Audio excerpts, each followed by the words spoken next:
Hello and welcome back to Reviews.org. Today we are talking Frontier Internet. They provide DSL and fiber and will go over packages, prices, coverage, and speed. They cater to more rural customers that other providers tend to forget about, and overall, Frontier ain't that bad. But is it the choice for you? Let's talk about it.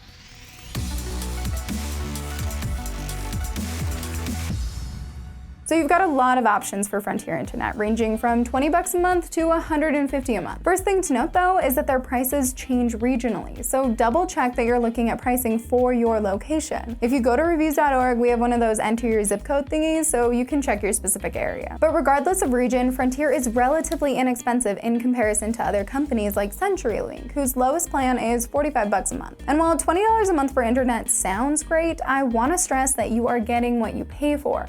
If you have a large household and want to game and watch Netflix at the same time, you should probably go for one of the more expensive packages with more megabits per second to sustain your internet use. Now, the plans do vary based on location, but most locations offer 3 or more options, whether it be DSL or fiber. A lot of Frontier's prices are locked in for 24 months with a contract, but they also offer some no contract options, which makes their internet service super flexible. And some of their plans throw in a Wi-Fi router as well, so you don't need to worry about leasing one. And at $10 a month, this ends up saving you around $120 a year. But be aware that there are some fees to look out for. If you do end up signing a 2-year agreement and want to cancel, then you're going to have some early termination fees to pay. But hopefully that doesn't happen and you just have to worry about an installation fee of around $75. Okay, so what about bundles?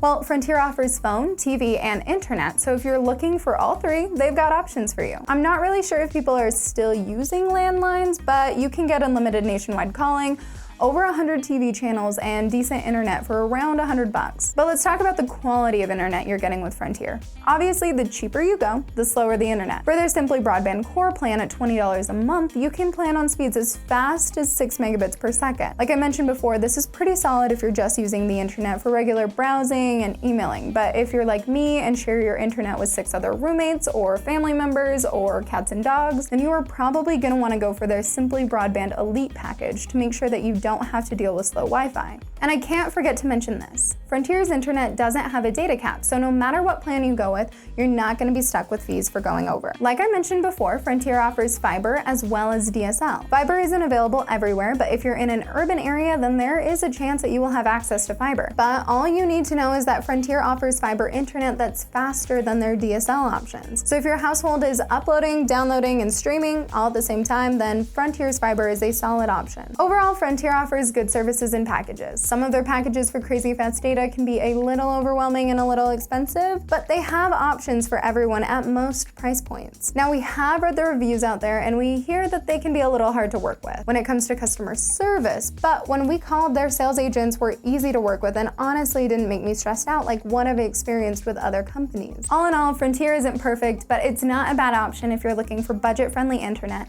and especially if you're in a rural area. Well, good luck with your internet search, and we'll see you on the next review.